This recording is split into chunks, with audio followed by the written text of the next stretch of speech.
NCIB times ಮೀಡಿಯಾಗೆ ಸ್ವಾಗತ. ನಾನು ದರ್ಶನ್ ಹುಣಸೂರು.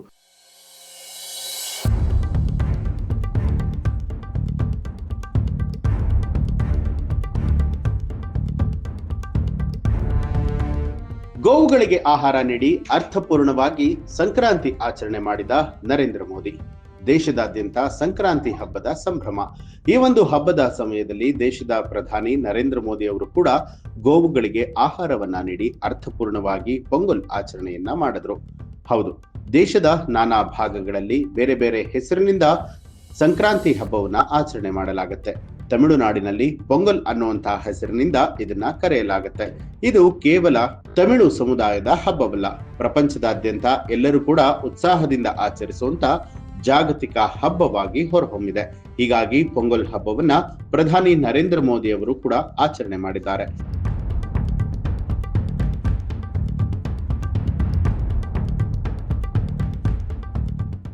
ಪ್ರಕೃತಿಯೊಂದಿಗೆ ಸಾಮರಸ್ಯದ ಸಮತೋಲನವನ್ನ ಕಾಪಾಡಿಕೊಳ್ಳುವಂತಹ ಮಹತ್ವವನ್ನ ಈ ಒಂದು ಹಬ್ಬ ತಿಳಿಸುತ್ತೆ ಅಂತ ಹೇಳಿ ಮೋದಿ ಅವರು ಹೇಳಿದ್ರು. ಕೇಂದ್ರ ಸಚಿವರಾದಂತಹ ಎಲ್ ಮುರುಗನ್ ಅವರ ನಿವಾಸದಲ್ಲಿ ನಡೆದ ಪೊಂಗಲ್ ಆಚರಣೆಯಲ್ಲಿ ಭಾಗವಹಿಸಿದಂತಹ ಪ್ರಧಾನಿ ಮೋದಿ ಅವರು ಈ ಒಂದು ಹಬ್ಬ ರೈತರ ಕಠಿಣ ಪರಿಶ್ರಮವನ್ನ ಆಚರಿಸುವುದರ ಜೊತೆಗೆ ಭೂಮಿ ಮತ್ತು ಸೂರ್ಯನಿಗೆ ಕೃತಜ್ಞತೆಯನ್ನ ಸಲ್ಲಿಸುವಂತಹ ಹಬ್ಬ ಅಂತ ಹೇಳಿ ವಿವರಿಸಿದ್ದಾರೆ.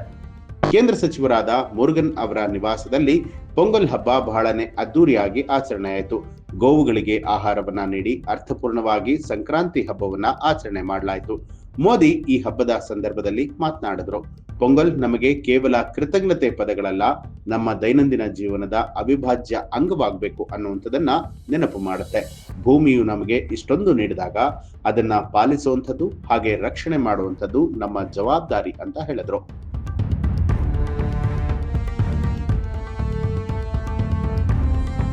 ಇನ್ನು ಕೇಂದ್ರ ಸಚಿವರು, ಅಧಿಕಾರಿಗಳು ಮತ್ತು ಸಮಾಜದ ವಿವಿಧ ವರ್ಗದ ಜನರು ಭಾಗವಹಿಸಿದ್ದ ಈ ಒಂದು ಕಾರ್ಯಕ್ರಮದಲ್ಲಿ ಮೋದಿ ಅವರು ಮಾತನಾಡುತ್ತಾ ತಮಿಳು ಸಂಸ್ಕೃತಿಯು ವಿಶ್ವದ ಅತ್ಯಂತ ಹಳೆಯ ನಾಗರಿಕತೆಗಳಲ್ಲಿ ಒಂದಾಗಿದೆ ಅನ್ನುವಂತ ಹೆಮ್ಮೆಯನ್ನ ವ್ಯಕ್ತಪಡಿಸಿದ್ರು.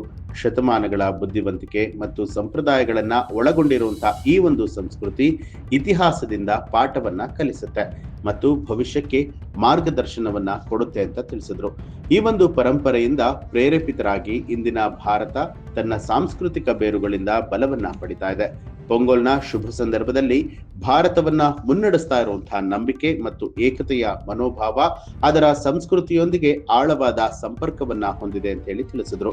ಪೊಂಗಲ್ ಹಬ್ಬವು ಪ್ರಕೃತಿ, ಕುಟುಂಬ ಮತ್ತು ಸಮಾಜದ ನಡುವೆ ಸಾಮರಸ್ಯದ ಸಮತೋಲನವನ್ನ ಕಾಯ್ದುಕೊಳ್ಳುವಂತ ಮಹತ್ವವನ್ನ ಒತ್ತಿ ಹೇಳುತ್ತೆ ಅಂತಲೂ ತಿಳಿಸಿದ್ರು.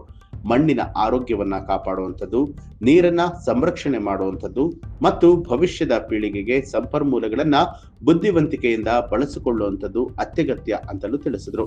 ತಮಿಳು ಮತ್ತು ಇಂಗ್ಲಿಷ್ ಭಾಷೆಗಳಲ್ಲಿ ಪತ್ರವನ್ನ ಬರೆದಿರುವಂತಹ ಮೋದಿ ಅವರು ಪೊಂಗಲ್ ಹಬ್ಬವು ರೈತರ ಶ್ರಮ, ಪ್ರಕೃತಿಯ ಲಯಗಳ ನಡುವಿನ ನಿಕಟ ಸಂಬಂಧವನ್ನ ನೆನಪು ಮಾಡುತ್ತೆ ಅಂತ ತಿಳಿಸಿದ್ದಾರೆ.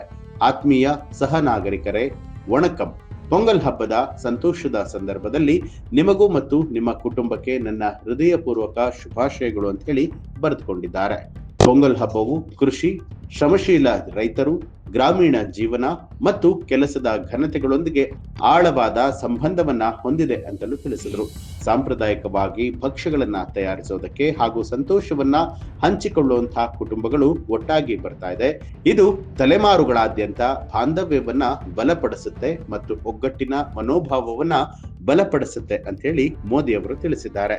ಇನ್ನು ಈ ಒಂದು ಮಾಹಿತಿಗೆ ಸಂಬಂಧಪಟ್ಟ ಹಾಗೆ ನಿಮ್ಮ ಅನಿಸಿಕೆಯನ್ನ ಕಮೆಂಟ್ ಮಾಡಿ. ಹಾಗೆ ನೀವಿನ್ನೂ ಕೂಡ ನಮ್ಮ ಚಾನೆಲ್ ಅನ್ನ ಸಬ್ಸ್ಕ್ರೈಬ್ ಮಾಡಿಲ್ಲ ಅನ್ನುವಂಥದ್ದಾದ್ರೆ ಈಗಲೇ ಸಬ್ಸ್ಕ್ರೈಬ್ ಮಾಡಿ, ಬೆಲ್ ಐಕಾನ್ ಒತ್ತಿ.